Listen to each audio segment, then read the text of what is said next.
Hi everyone, how are you doing? I haven't done a video journal in a really long time, so I thought that I would do one today, talking about my life now, my diabetic life now, 2 years after becoming vegan, also with some travel in my life and living in Galapagos and things like that mixed in there as well. So the post that I was going to write today was all going to be about the changes that have happened, which have been really good, more from the diabetic, type 1 diabetic side of things. And then I thought, well, I may as well do a video journal because a lot of people that I talk to them and one say that I'm vegan, and then I also mention that I'm diabetic. They have a lot of questions, and they're really interested in just the vegan point of view, and then with the diabetic added in, they're even more interested, and they're not diabetic themselves. So right now, I have almost been vegan. I've been vegan for almost 2 years, and it is by far the best life decision, one of the best life decisions that I have ever made in my life. It is definitely the best thing I've ever done. So as a result of being vegan, I have lost about, I'm going to guess at about 12 kilograms, maybe a little bit more now. I think I've stopped losing weight. Certainly initially after I decided to switch to a vegan diet, the first kind of 6 months, I dropped 10 kilos easy, and the weight literally just fell off of me, and I had it to lose. So I was just, my clothes weren't fitting anymore, everything was too big. I was about to head back to Australia. I decided to go vegan when I was in Ecuador, which was a challenge in itself because being a traveller and being a vegan can be very difficult. But I'll get into that a bit later. But yeah, so my clothes were way too big for me. I went back to Australia. All my family were like, "Oh my goodness, you've lost so much weight!" And then I continued to lose more weight while I was there. And since returning to Ecuador in September of last year, I've been back in Ecuador 9 months now, something like that. I think I've lost a little bit more. So yeah, I'm guessing somewhere between 10, 12, 14 kilos, something like that in total. But I feel really good. Like I feel great. I have so much more energy. My skin is good. I never really had pimples or anything like that anyway. But it's great. Everything is fantastic. I feel better when I wake up in the morning. I don't get bloated anymore. I used to eat. No, I never really ate a lot of meat, but certainly with a lot of milk and things like that, eggs. I would always feel quite bloated after I ate any meal. My stomach would go quite rock hard and swell out and things like that. I don't have any of that at all anymore, and I haven't had for the past 2 years. So yeah, so it's pretty great. And on the diabetic side of things, I used to be on 5 injections a day. So I used to be, for the diabetics out there who are watching, I'm on Humalog and Lantus, and I used to take 36 units of Lantus in the morning with 6 units of Humalog, 6 units of Humalog at lunchtime, 6 units of Humalog at dinner, and another 2 of Lantus at night. And that was my routine it didn't really vary for that, for many years, 10, 15 years, something like that. I'm on pen injections, I'm not on a pump. But now, going from 36 of Lantus in the morning, I now take 16 of Lantus and 2 of Humalog, and that's it. I don't take any more insulin throughout the day at all. So I've gone from injecting myself 5 times a day to now just injecting myself twice in the morning with 2 different insulins. And that's the most phenomenal part of this whole vegan change that I've done is the amount of insulin, the state of my diabetes. It's really good. The control is better. Yes, it can sometimes flare out, and yes, I sometimes do need to take an extra couple of units at lunch if I eat something like pasta or something sugary or something just much higher in carbohydrate. But that doesn't happen very often, and even when I do that, sometimes I don't have to take more units anyway. Sorry, it's my morning cup of tea. so that's been the most phenomenal change, really, is the change in my insulin and lowering by less than half. Before I was vegan, I was also on Lipitor tablets for cholesterol. My cholesterol wasn't overly high. When I first had my cholesterol tested, and my diabetic endocrinologist said to me, "We need to put you on Lipitor." I think my level was 4.1. And then I went on to 10 milligrams of Lipitor, 20 milligrams of Lipitor. I think it was 20. And that brought the level down to about 3, I think, maybe 3.1, 3.2, something like that.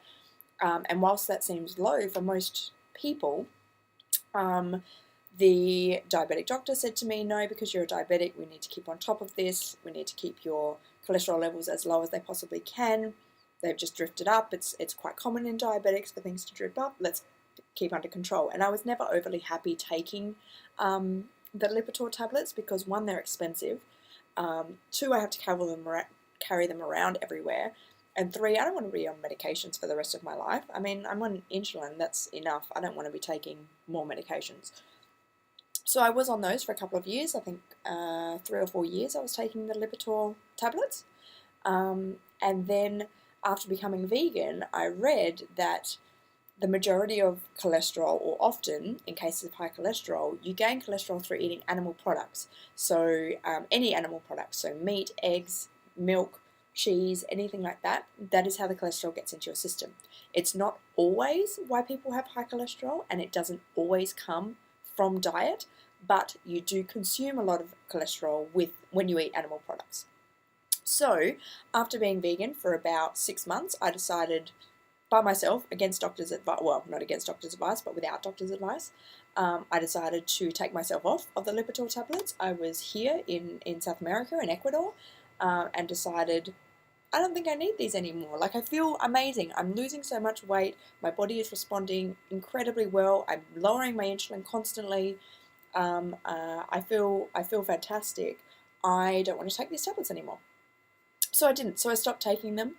And then about 6 months later, when I returned to Australia, I got my blood test done. And I said to the doctor, "Okay, what is my cholesterol level?"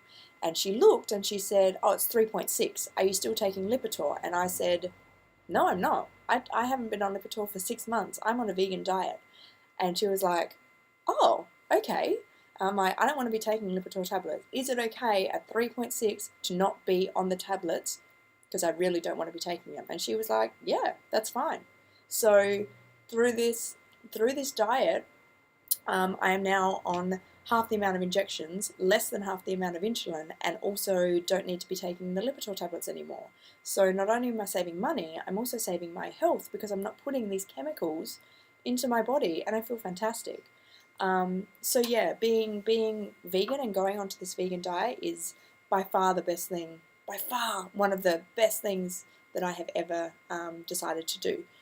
And the reason that I decided to do it initially was my husband and I were watching a documentary called Forks Over Knives, and it's an American documentary. It's a couple of years old now, and we had downloaded it and we just happened to watch it. And it's not one that's about going to a plant-based diet due to animal cruelty and saving the planet and things like that. Yes, there was certainly a little bit of those elements in the documentary, but it was from the aspect of your health. And so we watched that, and both of us decided, okay, we'd like to give this a go. I didn't know if I could do it because I was saying I'm a diabetic, I drink a lot of milk, I have a lot of cheese, I have yogurt for breakfast, all of these things. I don't know if that's something that I am capable of. But I did it, and it was certainly kind of a rough process for the first couple of weeks and months, just because my sugar levels were dropping. I wasn't eating as much to sustain those higher sugar levels, and I wasn't lowering my insulin quickly enough to respond. So I certainly had a lot of low sugar levels that had to be dealt with. That was scary for my husband at the time, who he had to feed sugar to me. I would wake up, but I wouldn't wake up. Like it was a pretty tough couple of months. But now soon after that, the weight started falling off, and now I will never go back. So, yeah, so that's my basic kind of vegan diet in a nutshell. A lot of people say to us, "What do you eat?" Because my husband is also vegan. Say, "What do you eat? Like, how can you survive? What do you eat?" I think that's a very normal question for people who've decided to go onto a plant-based diet. And the answer is we eat a lot. We eat a lot of different stuff. So whilst also cutting out animal products, we have cut out the majority of packaged food. So we don't eat anything out of a can. And we don't have any, like I used to live on granola bars and muesli bars and things like that. I don't eat any of those anymore. They have got so much sugar in them. They just have so much rubbish and additives and all of this kind of crap that's in there. Because a lot of people can be vegetarian or vegan and still be quite overweight, and their diet is not the best, even though they're not eating animal products, because they're eating a lot of packaged foods. And packaged foods are just, the more we learn about it and the more kind of documentaries and the more I explore and things like that, I'm so relieved that I have stopped eating them and completely gone off. So what do we usually eat? Well, we're in Ecuador. I'm in Galapagos at the moment, which makes it a little bit more difficult to get fresh fruit and veggies, but it's certainly not impossible, and most days we eat them with no problems. So a lot of the days we eat fruit salad for breakfast with some granola. On the other island in Galapagos, where we have our main house, usually I will make my own granola just by buying avena oats, buying rolled oats, mixing them together with some coconut slivers, some almonds, some nuts, some walnuts, some sultanas, a little bit of maple syrup, or honey or something like that, mixing it together, putting it in the oven, toasting it for 15 minutes. That's it. That's beautiful toasted granola. So usually we have that with fruit salad. I have bought a loaf of bread this week, which we don't really buy very often. It's rare that we have a loaf of bread here. So this morning I had some toast with peanut butter and banana, which I really love, or some toast with avocado and tomato or stuff like that. That's usually what we eat for breakfast. And then for lunch we make a huge amount of different things. So grains and things like that is a big part of our diet, also because they are important for getting things like protein and iron and those types of nutrients. So we eat a lot of garbanzo. So yesterday we made falafel. And it's really easy to just soak a bag of dried garbanzo in some water overnight, put it into a blender. We don't have a food processor here. I'm in Isabella Island at the moment in our apartment here. This is very small. It's like a hotel room. We're lucky that we have the cocineta, so the little kind of gas cooktop that we can cook on. And so we just put some garbanzo in a blender with a little bit of olive oil, some onions, some garlic, a little bit of salt, some hierbita, coriander, cilantro, if we have it. Chuck it in there, mix it up, take a spoon, put them into the frying pan and fry off some falafel. And then we have that with rice or quinoa, avocado, tomato salad. Yesterday I was able to buy an eggplant here, berenjena. So I was able to cook some of that with some onion. We have some maduro here. It's really good. Otherwise we make soups. We quite like making different kinds of soup and things like that. We do stir-fry vegetables with rice. We do, what else do we do? Things with verde and maduro here, which is in the banana family. A lot of Australians probably are not aware of what verde is. It is the greatest. It's one of the greatest fruit, plant, vegetable things ever, and we use that quite a lot.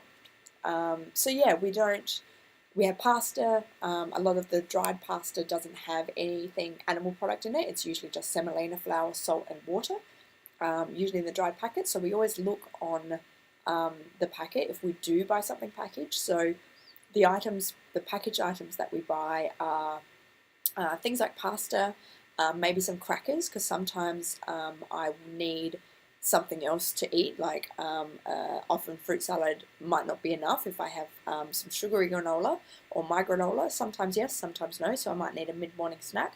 So often I'll just have like a cracker with avocado and tomato or something on it.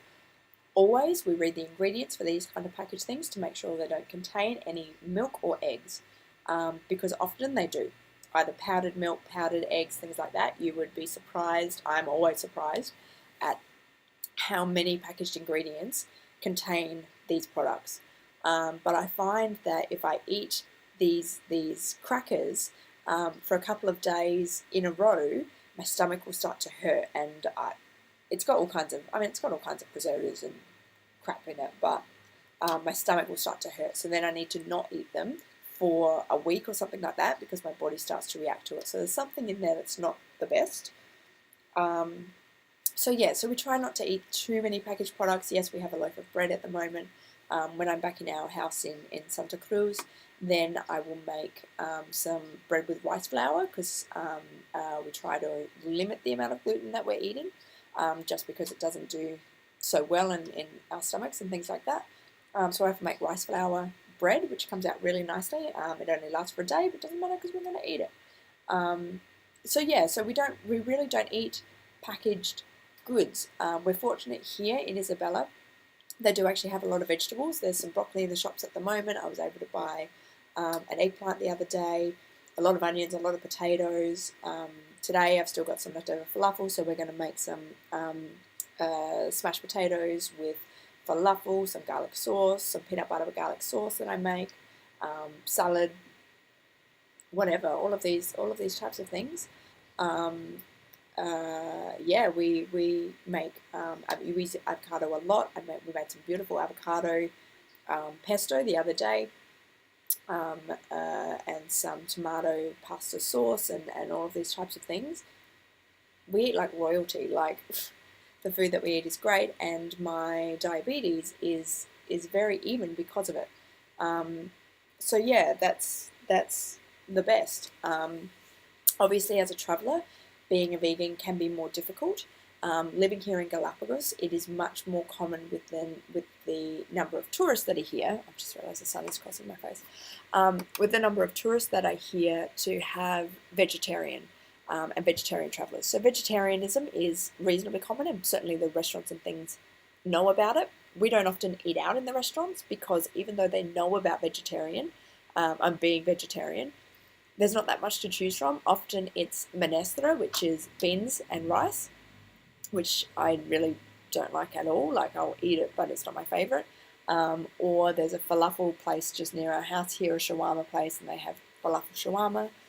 Or if you're lucky, you might be able to get vegetables and rice, but the vegetables are limited that are in the rice. It's really just fried rice.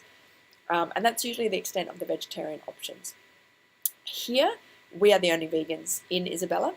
I think, no, there's a couple of more vegans in Santa Cruz, but we're the only people who are vegan in Isabella, eating a vegan diet.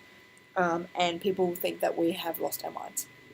They think that we are completely insane. Why would we not eat eggs? Why would we not eat milk? Why would we give up all of these animal products? And so we explain it, but people look at us with skepticism, and they just think we're crazy. So it's interesting, and certainly when I returned to Australia, the last time I went back, so when did I return to Australia? January of last year, January of 2016, when I was headed back. In about January, I went through Peru. After I left Ecuador, I went through Peru, over to Cusco, and then came down into Chile and places like that. And when I was traveling and I was on a bus, the only vegetarian food that they had was eggs and an omelette. And being vegan at the time and a diabetic, I had to eat it. Like, I'd only just become vegan, so I'd been vegan for about 4 or 5 months. But I didn't have a choice. Like, it was an omelette with rice. That was the vegetarian option. So being a vegan while traveling on the road was far more difficult. And I would, sorry, my computer messed that up and stopped the video. So what I was going to say is I stayed in hostels and hotels where they had a kitchen where I could cook. And then most of the time that I was out and about and doing stuff, I would go out, go to the markets, find some stuff, come back to the hostel and cook my own food pretty much every day. And that's what we do here as well. It's very rare for us to eat out. It's cheaper and better and healthier for us to be able to cook our own food, and we're very fortunate that we have a couple of houses here where we can go and cook for ourselves. Like our apartment here, it's small, it's basic, we don't have a fridge, we use an esky at the moment, but in our big house in Santa Cruz we do, and so we can cook there. Speaking of which, as being a diabetic traveller, we don't have a fridge in the apartment that we have here. We're using an esky, and every few days we put some more ice in there. In regard to my insulin and keeping it cold, I don't like putting it straight into the esky because I don't want it sitting directly on the ice, because I think that from what I've noticed, the variation in temperature is worse for insulin than keeping it at a constantly slightly higher temperature. So at the moment, while I'm here in the house, I have here it is here. I have the Frio pack, which has got the Frio cooler, which I put in water every few days. Is this thing the best? No, it's not. I have a review. I did a review for the blog a while ago when I first bought this, and it's just got my insulin vials in there. I did a review for the blog when I first bought this. Do I think it was worth the money? No. Is it the greatest thing in the world? No. Is it okay? Yeah, it's okay.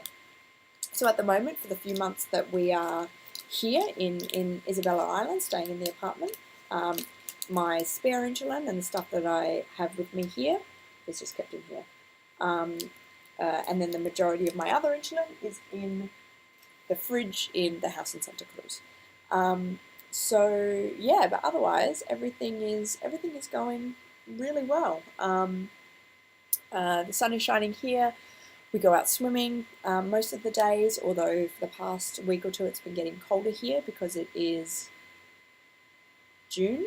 The water is starting to get a little bit colder, and as we go towards the coldest weather in October and November, it will start to get much colder. So we don't swim, we don't do our morning swims as often, but we do go out and walk around on the beach and do different kinds of stuff, and I'd like to do more of that.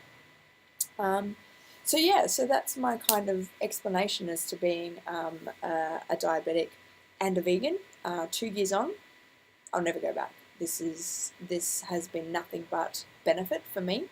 And yes, sometimes I do see people eating things like seafood and calamari and things like that, and I look at it and think, oh, I would love to eat that, because seafood is the one thing that I really miss a lot.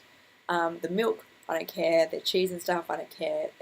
But yeah, seafood, especially living here in Galapagos where there's seafood everywhere, that is what I would love to eat. However, the benefit of not eating it, like I've eaten that for 30 years, so the benefit of not eating it far outweighs the satisfaction of a minute or two of eating it. Like, it's just not worth it. It's just not worth it. Did it my whole life, and now that I know what it's like living this lifestyle and living this with this kind of diet, and how good I feel and how great it is, then yeah, it's just not worth it. So yes, I would love to eat it. Yes, I miss chocolate. Yes, I miss hot chocolates and things like that. But if I can get some almond milk, then I'll make it with almond milk. And there's always ways around these things. Like, not everything has to be done with animal products. So I recommend, for anyone who's thinking about it and wants to know some more, go and watch Forks Over Knives as one of your first documentaries to see. Do some research, do more research. The more that I learn about this, I discover that I'm really happy that we are also assisting the planet and helping with the CO2 levels and the kind of climate change and things like that. Sorry, the video keeps dropping out.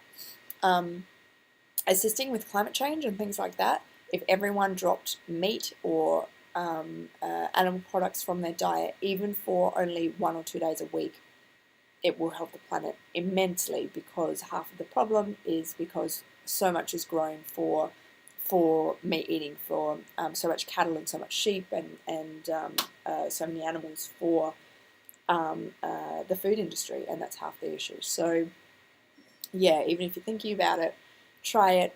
Drop some animal products out of your life, and you will feel better, be healthier, and you'll also save the planet a little bit. So that's it for me.